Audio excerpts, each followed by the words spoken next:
Welcome to the Temple of Tomes with your host, Indie Comics Jones. And today we got a special PowerPoint for you. Episode number 18, Special Edition Spectacular, or Marvel Comics, An Accountant's Nightmare.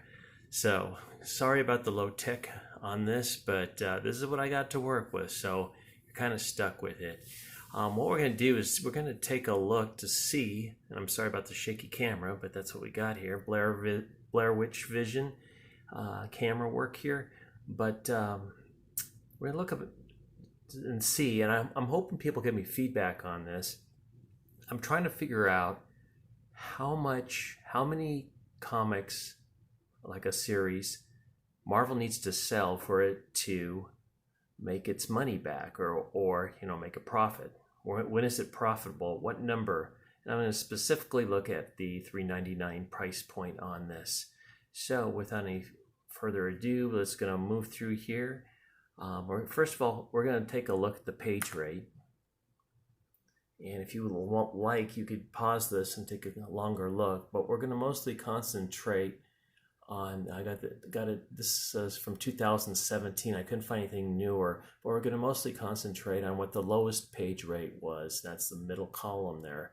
You get like $40 for a page of script, pencils $160, $90 for inks, $75 for colors, $23 for letters, and then for the letterer there, and then $585 for the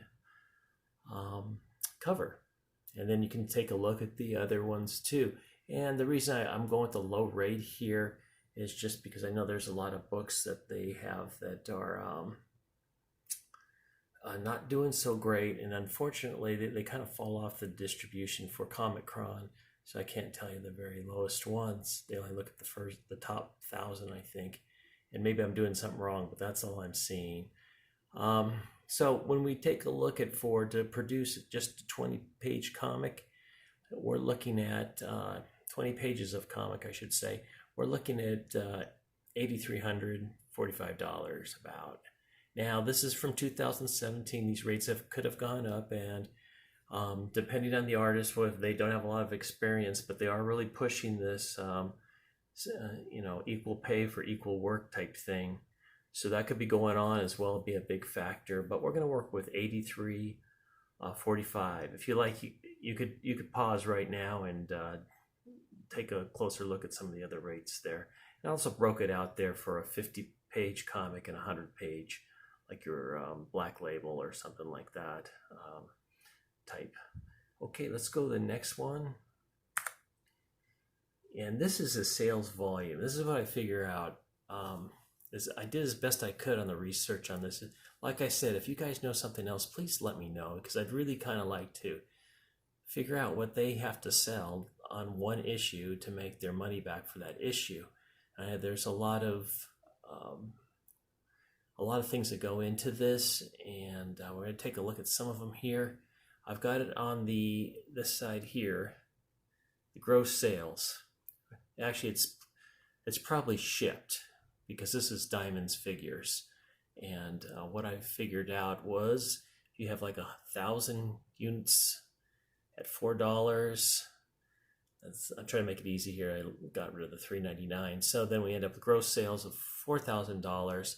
However, Marvel has a 60% discount on their books. It might be less, it might be greater discount than that. So on for 1,000 sales of a $4 book, they have about a $1,600 gross right there. Now Diamond is going to take a cut as well. I couldn't find a cut for that, and I'm sure it's contracted rate. I figured it was between somewhere like 5 cents a copy and 16. I could be way off, but I went right in the middle at 10 cents. And so you got to remove that from Marvel's gross as well. So you'll end up with 1,500. Now, I also put like the ad in there, how much a full page ad, how much they could make off that if they are indeed getting paid, if that is indeed going to their division. I based this on a Time magazine, what they would do for a full page ad. They like 3 million viewers or subscribers or buyers of the magazine. For time, and this is a couple of years old as well, it was about $166,000 for a full page ad. So that worked out for about a nickel a column. I'm sorry about that.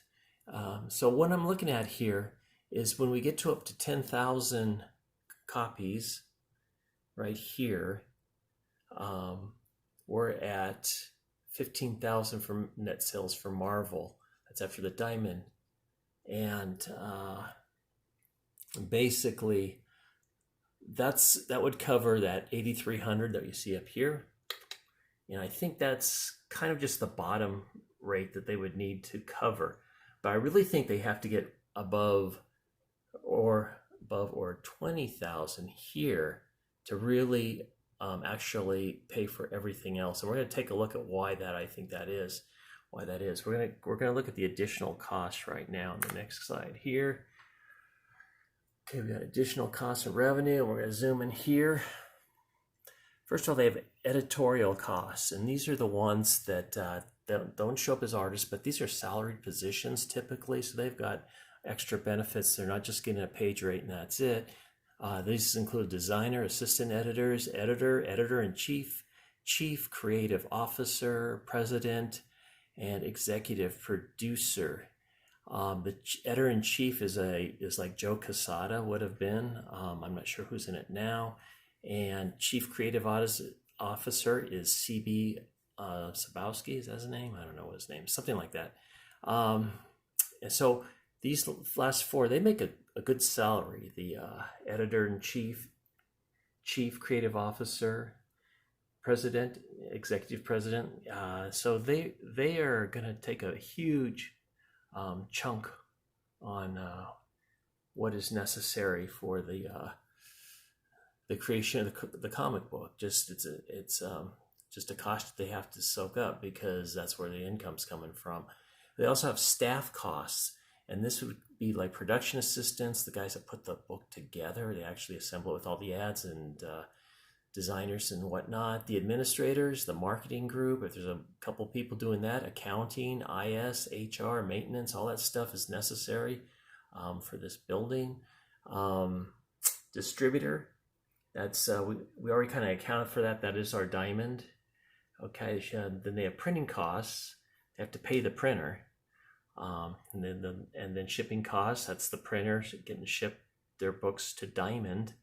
Diamond doesn't pay for that. And then there's miscellaneous shipments as well that all add up, and those would be special items sent to magazines for review, movie houses, maybe to try to get like a movie pitch job, just all kinds of things, maybe to conventions or shipping product, whatever that all entails. Then you have an equipment costs with the computers, the electronics there, furniture, supplies, the utility bills for electricity, internet, etc. Building and warehouse and the office storage. Basically, they have a building that they work in, and they need to pay for the cost of that building, either if they're buying it or leasing it or whatever the cost is, or renting it. It needs to be paid for. Office space or storage space could be a warehouse if they do have something where they do keep older stock. I don't think Diamond would keep stock for them. It would fill up too much. So I'm assuming there's an off-site storage area maybe. Promotional costs. This would be for like variant cover artists. They have to pay for that artist to do that. The posters that you see in the stores, the PR, the advertising, the conventions. The guys, they have these huge booths there.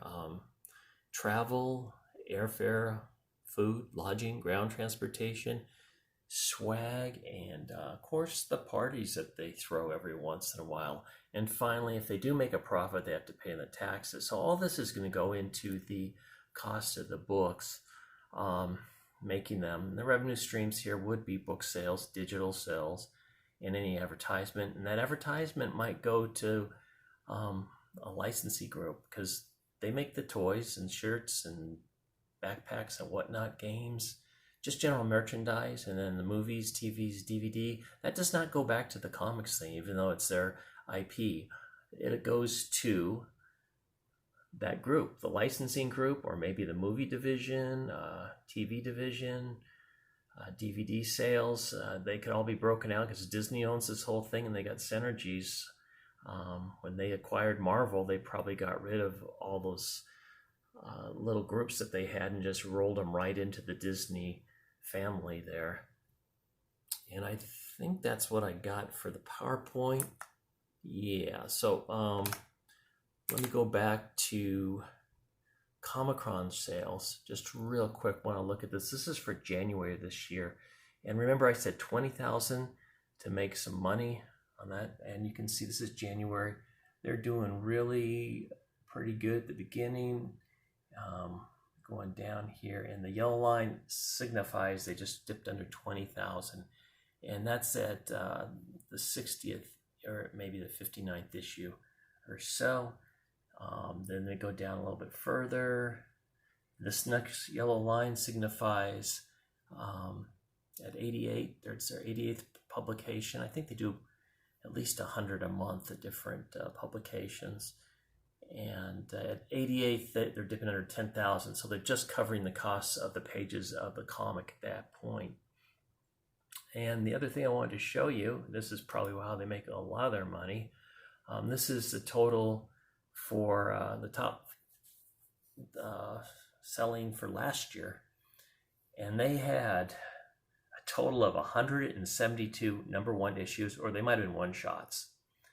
And to put that in perspective, 171 number ones. The second issue, that would be a follow-up if it was not just a one shot, only 55. So basically 3 times more number ones than the second follow-up issue. So they're going after that collector's market, the people that get scared that they don't get that one, and that's kind of what's happening here. As you can see, we scroll down, keep going, keep going, keep going, keep going. All these things. The Star Wars sell pretty well. They seem to try to get a little closer here. I'm trying to scroll and keep the camera steady. So yeah, we're still in there. We finally get to the second issue. That's that column right after the title showing there. So you can see there's quite a dip. And the lowest one that they were registering on Comic-Con for the number one issue for Marvel was at 25,000. And I'm sure that they had others that were lower than that. They're just not registering. Like I said, I think they only take the top 1,000 titles per month. And same thing that goes on for the yearly sums. So I hope you enjoyed this. Please leave your comments. Please help me out with this. I'd really like to track down and nail down, figure out how many copies they have to sell of a $4 comic book in order to make their money back. All right, so be kind to everybody. And this is Indie Comics Jones signing off from the Temple of Tomes. Take care.